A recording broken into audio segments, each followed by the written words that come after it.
I'm Wendy Stoten, and I'm delighted to welcome you here to talk a bit about EFT today and what it means to you and how you've developed in your EFT journey.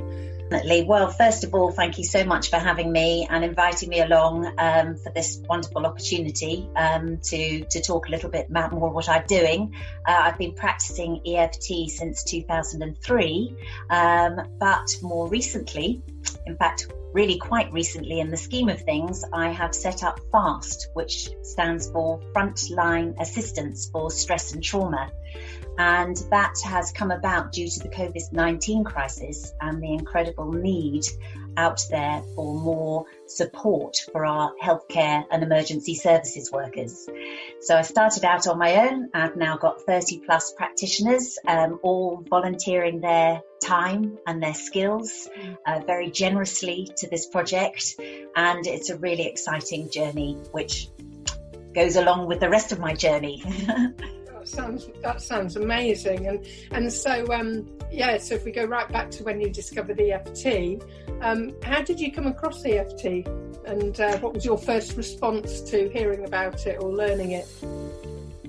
Well, literally on a beach here in Cornwall, and for those who know Cornwall, more precisely Sennen. And it was back in spring 2003, and I remember it very well because I was on the beach with some other new mums as well, plus babies, and a friend had come down from London to stay with her new little baby too, and she was telling us all about this wonderful new experience that she'd had, which was EFT. And after 10 minutes of listening to her enraptured, I turned around to the other mums to go, wow, and realised that they'd all gone back to chatting amongst themselves. And I couldn't believe it because I was so spellbound by what she was saying, and I continued listening.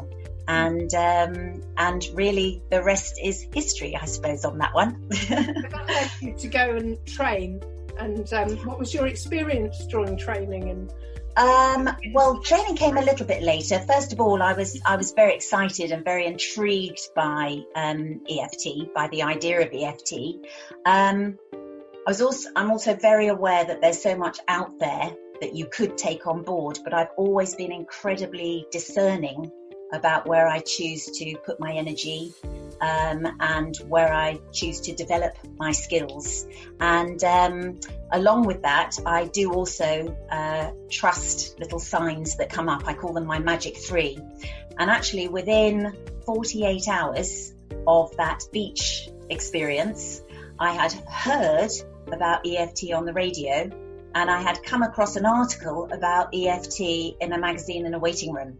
So that was my 3 on there. And my first ever experience, it was incredible. And I downloaded Gary Craig's manual. We're back in 2003 after all. I downloaded that manual that was free and available for everyone, and tried it out on my shoulder because I had a very sore shoulder from lifting up and down my baby a zillion times a day.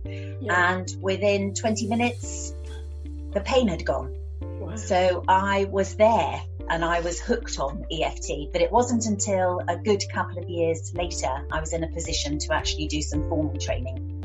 So yes, I did 3 days. I did 3 days of EFT training, and it was so insightful, and I just learned so much. And that was with Anne Ross, who was training in Exeter at the time.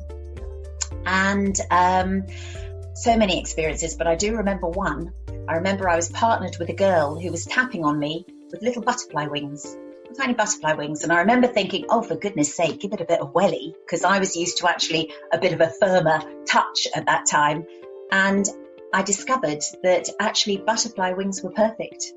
Don't need anything more than butterfly wings. Yeah. And nowadays, of course, I just think the spots sometimes and can get results from just focusing in on those actual points that we use. I find that particularly useful if I can't sleep and I don't want to disturb my husband by tapping in bed. So I imagine the spots, and there's something about the focus of that, as well as that it works anyway, the imagined tapping, that I can get back to sleep again. It is definitely, and I recommend that to a lot of people because, at a certain time of life, sleep patterns can go a little bit out of the window. So it's a very useful thing to be using. So yes, I was very grateful for that initial training because it gave me a lot of confidence, and it also, of course, gave me that initial qualification to be able to go a bit beyond just using EFT with family and friends. So what was your work background that then you were going to start using EFT to work with people? Like, what was it? You were a wife and a mother?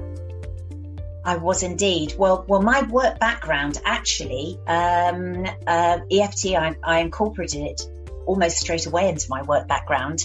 I was a business language and skills trainer, working for a big international company, and basically I was teaching business people from around the world on a one-to-one basis, very intensive training, presenting, negotiating, running meetings, skills in English. Usually in just 1 or 2 weeks, that's what I'd be given. And very often their English wasn't very good. So quite a challenging, intense time of training. And EFT was just wonderful, of course, when it came to their nerves or their lack of confidence, their worries about how this was going to, be incorporated into were they going to be good enough? It was really, really good. And in actual fact, I now with a bit of a grown-up son, I still have the opportunity sometimes to use those business skills, my training skills, and I always manage to incorporate EFT somewhere along the lines in that. Oh, wonderful. So you already had a career that you then integrated EFT into before you used it as a standalone kind of offering EFT? Yes. I think it was lovely, actually. It just all worked very perfectly because I gradually started incorporating and EFT into my work, but also gradually changing, having a career in my a career change too, and that was basically because my other work up to that point often meant that I had to travel away from home, often travel abroad, and that didn't really fit in with that new wife, new location, new mother role that I was playing, whereas EFT did. And one of the first things I did with EFT alone was from an invitation from the midwives to offer a service for mums-to-be who were nervous or plain terrified about the upcoming birth.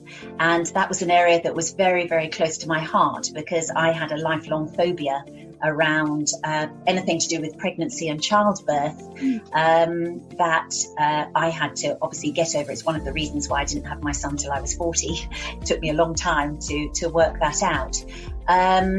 And boy, do I wish I'd known about EFT before I actually had done. It would have really helped. So that's one of my passionate areas now. Oh, lovely. So you do assist mothers or mothers-to-be in going through that process, or even before they get pregnant, on any issues around getting pregnant or... Absolutely. I just realised, and I've come across some people in my lives that never had children because they were too afraid to. And I just feel that they've had wonderful lives, don't get me wrong, but there was that little thing missing. But, I just want everyone to have a choice. They might choose not to, but when you feel you can't because you're stuck in that phobia, that's when I feel that needs to be worked on. And in actual fact, I have found that as my practice and my work's continued, it's very much connected to my own life experiences. So, for example, now I'm doing a lot of work with perimenopause and menopausal issues. I'm also working in a school, helping with exam fears, GCSEs, A-levels, and also the mums of the students as well. So it really does, when you've gone through something yourself and you've found such an effective way, such an effective solution, it's just lovely to be able to share that with others. If you would like to know more about EFT, please subscribe to my channel and click the notifications bell. thank you for watching.